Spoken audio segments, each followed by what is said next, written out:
Assalamualaikum warahmatullahi wabarakatuh. Kembali lagi di Rick Channel. Kali ini saya akan membawakan cerita yang berjudul Tumbal di Desa Terpencil. Sebelum kita lanjut ke ceritanya, tekan tombol like video ini dan jangan lupa tekan tombol subscribe channel ini. Nyalakan juga lonceng notifikasinya agar tidak ketinggalan cerita lainnya di channel ini. Langsung saja kita ke ceritanya. Aku Andre. Cerita ini terjadi ketika aku masih duduk di kelas sekolah dasar di kampungku yang terletak di pesisir Jawa Timur. Aku tinggal di sebuah kampung yang dikelilingi begitu banyak kebun tebu. Memang, rata-rata penghasilan kami di sini adalah dari bertani tebu. Mulai dari ada yang memiliki lahan sampai pekerja lepas untuk membantu pemilik lahan mengelola kebun mereka. Hasilnya sangat layak karena setiap panen sudah pasti ada mobil dari pabrik gula yang akan menjemput hasil panen, dan yang dekat diangkut langsung dengan kereta lori. Beberapa warga di kampungku percaya bahwa agar hasil panen tetap terjaga dan rasa tebu manis, maka harus ada sesuatu yang mereka lakukan. Dan akulah yang tidak beruntung karena melihatnya. Seperti biasa, saat aku pulang sekolah, aku selalu bermain bersama teman-temanku sampai maghrib. Dan saat itu, temanku Yuda mengajak untuk mengambil beberapa batang tebu untuk kami nikmati sarinya. Kami sudah sering melakukan ini. Yang penting jangan sampai ketahuan oleh pemilik kebun atau orang dewasa. Yang manis ada di tengah, Andre. Kesana aja. Jangan jauh-jauh. Sudah mau maghrib ini. Yuda tidak menggubris perkataanku. Tapi memang benar, tebu yang siap panen yang berada di tengah, sedangkan yang di pinggir masih baru saja tumbuh. Kami menyusuri tanaman yang lebih tinggi dari tubuh kami hingga ke tengah. Di sana, Yuda segera mengambil sebatang tebu sesuai rencana kami. Kalau di sini masih aman, nggak akan ketahuan, ucap Yuda. Ya, mana tebunya manis lagi, ucapku sambil mengupas batang tebu yang kuambil. Begitu asik kami menikmati batang tebu. Tiba-tiba aku mencium bau yang aneh. Ada bau kemenyan yang sangat menyengat menusuk hidungku secara tiba-tiba. Saat itu, tiba-tiba aku merinding. Yud, ayo pulang, bau kemenyan ini, ajakku. Sebentar, aku habiskan ini dulu. Dalam hati aku bertanya-tanya, apakah Yuda juga mencium bau kemenyan ini? Bau ini jelas sangat menyengat, seolah ada yang membakarnya di dekat kami. Selagi Yuda menghabiskan tebunya, aku mencoba melihat-lihat ke sekitar tempat kami berada. Ada beberapa persimpangan di jalur kebun itu, dan saat itu aku menemukan satu jalur yang buntu, dan bau itu berasal dari sana. Rasa penasaranku membuatku mencoba melangkah lebih dalam. Saat itu, aku sudah melihatnya. Ada kemenyan yang dibakar di sebuah tungku dan sesajen sebuah ayam yang disembelih. Yang membuatku merinding, ada sosok hitam kurus tinggi sedang meringkuk memakan dengan beringas apa yang ada di dalam nampan itu. Tiba-tiba aku merasa takut. Aku ingin berbalik pergi. Namun aku benar-benar takut makhluk itu akan menoleh dan menyadari keberadaanku. Entah mengapa aku merasa tidak akan selamat bila makhluk itu mengincarku. Dre, ngapain di sana? Tiba-tiba Yuda memegang tanganku dan menarikku ke dalam ladang tebu. Ia mengajakku berlari melintasi ladang tebu dengan terburu-buru. Bahkan beberapa bagian kulitku terluka oleh goresan batang dan daun tebu yang kami terobos. Yud, kamu lihat apa? Tanyaku penasaran sambil berlari. Jalan aja, kita belum aman. Apa maksudmu, Yud? Belum aman? Aku pun curi-curi pandang untuk menoleh ke belakang, memastikan keadaan kami, dan ternyata ucapan Yuda benar. Saat itu, terlihat makhluk tadi berdiri tinggi di antara tanaman tebu. Saat itu wajahnya pucat dan rambutnya yang panjang menatap ke arah kami. Apa itu, Yud?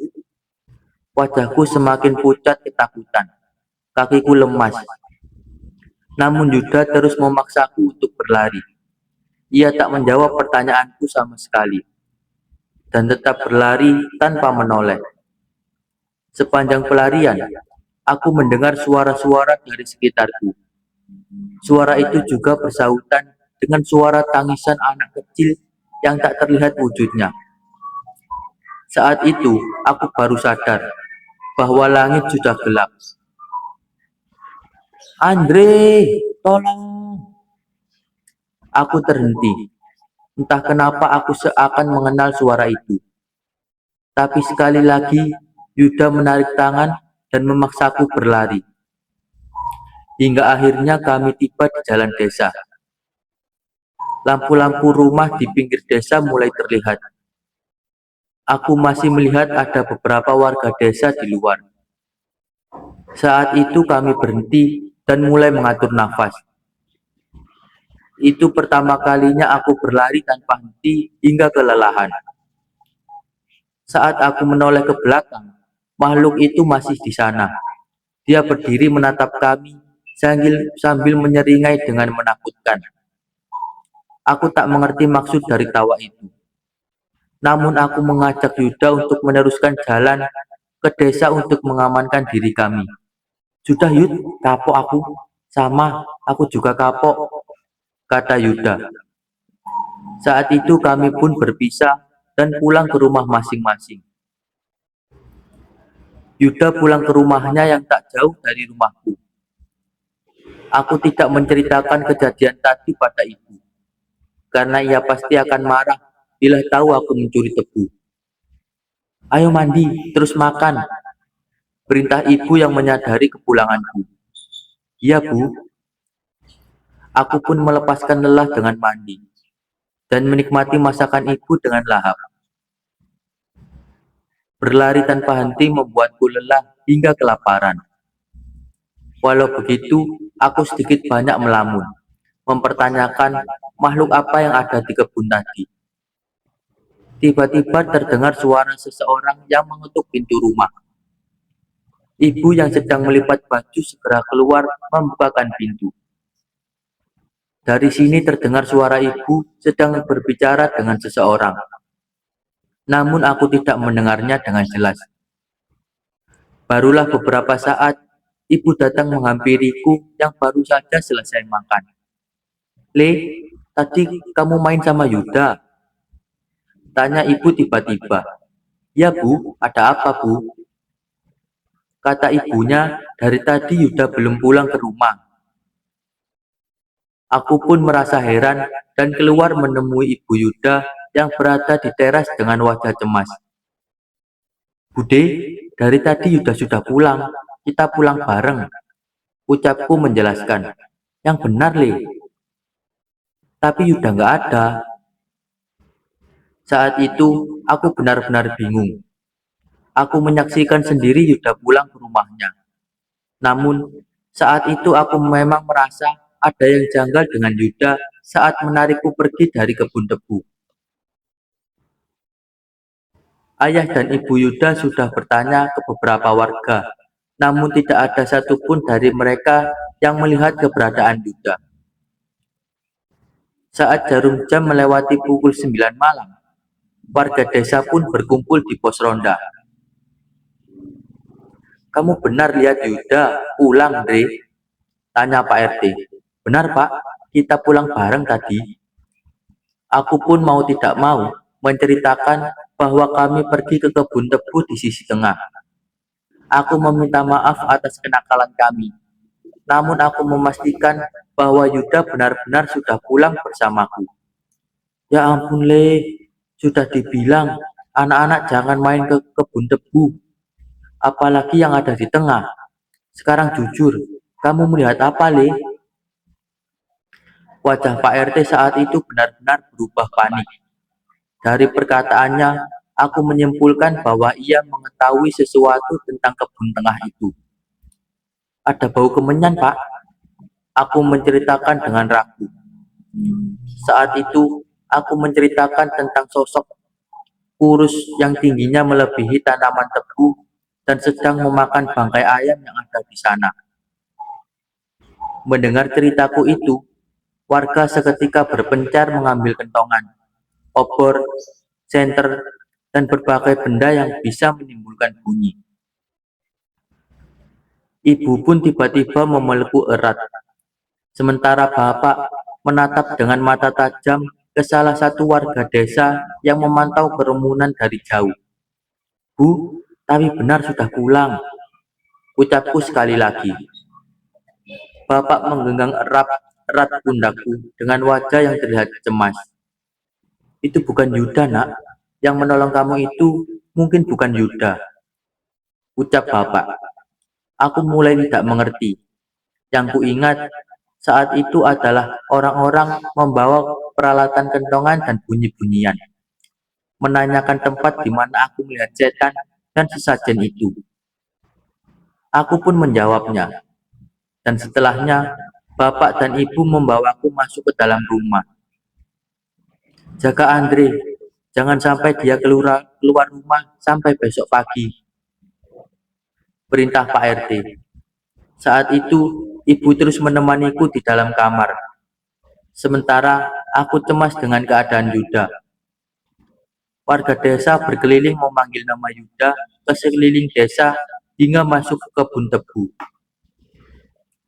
Aku benar-benar takut saat itu. Saat itu, aku teringat kembali sosok yang mengejar kami dan suara-suara anak kecil di kebun itu. Ada alasan kenapa anak-anak dilarang ke kebun tebu. Bukan karena kalian suka mencuri tebu, ucap ibu tiba-tiba. Ia bercerita bahwa tidak semua kebun tebu itu dikelola dengan wajar. Dalam jarak beberapa belas tahun ini, ada beberapa anak yang hilang di kebun tebu. Kata eyangmu, dulu ada orang yang pelihara demit di sana buat menjaga dan membuat tebunya tetap manis. Mendengar hal itu, wajahku semakin pucat. Apa mungkin yang dimaksud ibu adalah setan yang aku lihat waktu itu? Aku benar-benar tidak tenang dan sulit untuk tidur. Saat malam semakin larut, samar-samar suara warga desa yang mencari Yuda mulai menghilang. Suara kentongan yang sebelumnya dipukul terus-terusan berubah menjadi satu-satu dengan jeda. Aku tahu maksud dari suara kentongan itu, dan berharap suara itu tidak mengisyaratkan tentang Yuda. Bu, Rojopati, ucapku dengan suara gemetar. Saat itu, ibu buru-buru memelukku dengan mata yang berkaca-kaca. Kamu tenang dulu ya, Le, tidur dulu. Kita cari tahu besok, ucap ibu. Walau dalam keadaan cemas, aku pun memaksakan diri untuk tidur. Tidur yang sama sekali nggak nyenyak. Aku terus terngiang-ngiang wajah makhluk itu dan senyumannya yang mengerikan. Dre, tolong! Spontan, aku terbangun saat aku mengingat salah satu suara di kebun itu. Ya, itu adalah suara Yuda. Aku tersadar saat matahari sudah tinggi dan menyinari jendela kamarku. Dengan buru-buru aku pun keluar. Terlihat bapak dan ibu sudah ada di ruangan tengah, dengan berpakaian rapi. Kamu yang tenang ya, Le, ikhlasin Yuda. Saat itu, aku benar-benar terpukul. Aku pun buru-buru berlari menghampiri rumah Yuda dan mendapati tubuh Yuda sudah dimandikan dan dibungkus kain kafan. Bu, maafin Latif. Andre, Andre benar-benar nggak tahu apa yang terjadi. Aku menangis sejadi-jadinya sambil bersimpuh memeluk Ibu Yuda. Ibu kenal sekali kamu dan Yuda, Le. Maafkan kesalahan Yuda ya, balas Ibu Yuda sambil meneteskan air matanya. Mendengar itu, aku semakin menangis. Dia tidak menyalahkanku, justru mengelus punggungku dan menghiburku. Ibu Yuda terlihat sedih, namun wajah ayah Yuda justru dipenuhi amarah. Wajahnya persis seperti wajah bapak saat menatap seorang warga desa yang memandangi kami kemarin dari kejauhan. Pada waktunya, semua ini akan dibalas. Aku mendengar ayah Yuda bergumam saat itu. Belakangan, baru ku ketahui bahwa jasad Yuda ditemukan mati dengan tidak wajar. Wajahnya rusak dan bagian tubuhnya terpisah.